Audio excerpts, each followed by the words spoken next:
prevalence of writing. Many of us take for granted the ability to read and write, and the abundance of books that are available in the modern age. However, for the people of the past, illiteracy was the norm, and books were very scarce.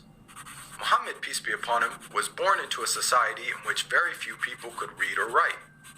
It is estimated that the number of people who were literate in his locality of Western Saudi Arabia did not exceed 17.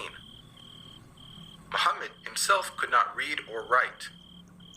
Against this backdrop, the Prophet Muhammad made the prediction that writing will one day become widespread among mankind. He said, "Ahead of the hour, the pen will prevail." The Arabic word used for pen here is qalam, which also carries the wider meaning of writing. This perfectly describes our world today, in which it is the norm for people to read and write, and there is an abundance of books, newspapers, and magazines. This has only been made possible thanks to 15th century technological advances, such as printing that took place over 800 years after Muhammad's prophecy. And with the advent of the internet, writing is spreading even more. Anybody with a computer or smartphone now has access to millions of books with just the click of a finger. It's quite powerful that Muhammad, who could neither read nor write, prophesied the spread of reading and writing. The greening of Arabia's deserts. The Prophet Muhammad, peace be upon him, made a bold prediction about the future state of Arabia. He said, "The hour will not begin until the land of the Arabs once again become meadows and rivers." This narration anticipated the greening of Arabia's extensive dry desert environment. As recently as 1986, there was little to no farming in the region. However, over the last 30 years, these deserts have been transformed to grow grains, fruits, and vegetables, thanks to techniques such as center pivot irrigation. This is a process that pumps water to the surface from deep underground reserves, some of which date back to the last ice age 20,000 years ago. Now put yourself in the position of a person living in 7th century Arabia. This region hosts some of the most extensive sand and gravel deserts in the world, with very little rainfall. Could anyone inhabiting such a harsh environment ever rationally conceive of the possibility that one day there would be a plentiful supply of water and abundant crops? This prophecy also makes a claim about the ancient past. Note the words of Muhammad, "The lands of the Arabs once again become meadows and rivers." By saying once again, he is implying that at one stage in their history, the deserts were lush with vegetation and life, and that they will be returning to this former state. Geologists now know that the Arabian Peninsula was, indeed, once filled with meadows and rivers in ancient times. Modern archaeological discoveries have uncovered a number of fossils and conclude that once upon a time, the Arabian Peninsula was much greener and wetter, just as Muhammad had revealed. The rapid spread of Islam and the decline of the Muslims. Muhammad, peace be upon him, predicted that the Islamic civilization would reach both east and west. He said, "God folded the earth for me, and I saw its east and west, and the dominion of my nation will reach as far as the earth was folded for me." History bears witness to the fact that Islam spread rapidly, both east and west, just as Muhammad boldly had foretold. At the time, this was a geographic expansion the likes of which the world had never witnessed. The Islamic Empire was the largest the world had ever seen. The Prophet Muhammad not only informed us about the spectacular rise of the Muslims, he also foretold their decline. He said, "The nations will call each other and set upon you, just as diners set upon food." Someone then asked, "Will it be because of our small number that day?" The Prophet Muhammad replied, "Rather, on that day you will be many, but you will be like the foam on the river."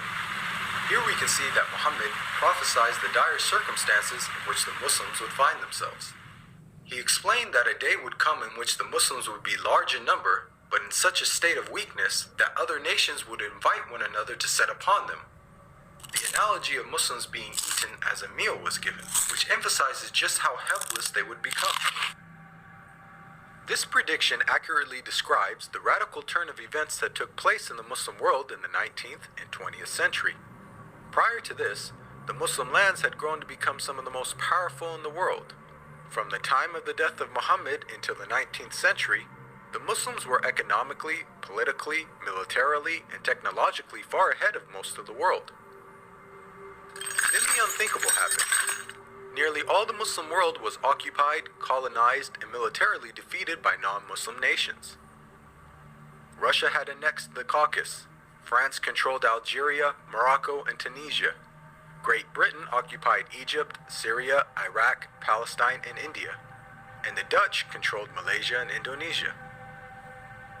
Of the 50 Muslim countries that exist today, only a few survived occupation, and the ones that did were still subject to colonial masters. All of this is just as the Prophet Muhammad had predicted. At the time, there was an estimated 200 million Muslims, representing 12.5% of the world's population. But their considerable numbers could do nothing to prevent the defeat by their rivals. They were weak like the foam on a river. Again, just as Muhammad had foretold. If we reflect on this prediction, it is quite counterintuitive. If this prediction was guesswork, then it would have made more sense to state that the Muslims would be diminished in number, and that would be the cause of their weakness. Yet Muhammad predicted the exact opposite, a paradoxical situation of the Muslims being vast in number but very weak, and it came true. Historically speaking, when religions lose their influence on the world stage in such a way, it is usually followed by a stagnation or decline in the number of their followers. Yet Muhammad foretold the exact opposite with regards to the religion of Islam. He said that it would continue to grow in terms of the number of followers, to the extent that it would eventually enter every household. He said, "This matter will certainly reach every place touched by night and day. God will not leave a house or residence, except that God will cause this religion to enter it." Today we are witnessing this prophecy unfold before our very eyes.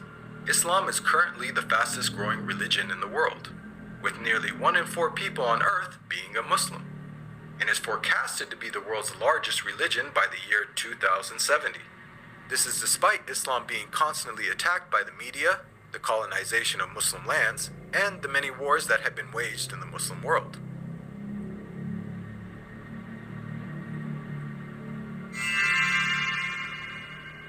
Even the name Muhammad has prophetic implications. It's an Arabic word that means the praised one. The Quran states how Muhammad's remembrance will be raised. "We elevated your mention for you." Since this verse was revealed over 1400 years ago, the Prophet Muhammad, peace be upon him, has been the most praised person in history. Today, not a second goes by without a minaret somewhere in the world publicly proclaiming the time for prayer and saying, "أشهد أن محمدًا رسول الله." I bear witness that Muhammad is the messenger of God. أشهد أن محمدًا رسول الله.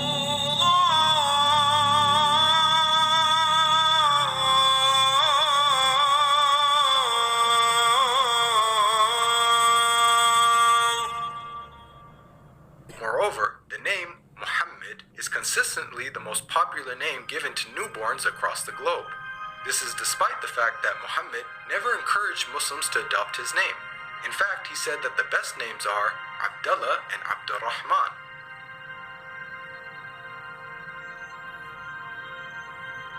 Now, we've analyzed a number of the Prophet Muhammad's prophecies, which were made over 1400 years ago, and have seen how he has accurately foretold many things.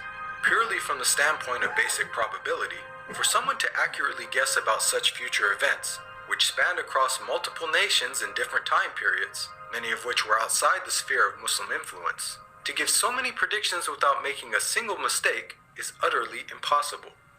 Today, millions of people believe in false prophets and follow false systems for guidance in life.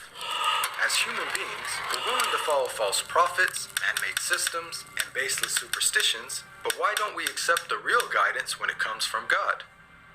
God empowered the Prophet Muhammad with accurate prophecies as a way for us to distinguish the true prophets from the false. Truth has now arrived, and falsehood perished, for falsehood is, by its nature, bound to perish. This video is based on the book, The Forbidden Prophecies. To learn more about the evidences for Muhammad's prophethood, please download your free copy of the book at the link below.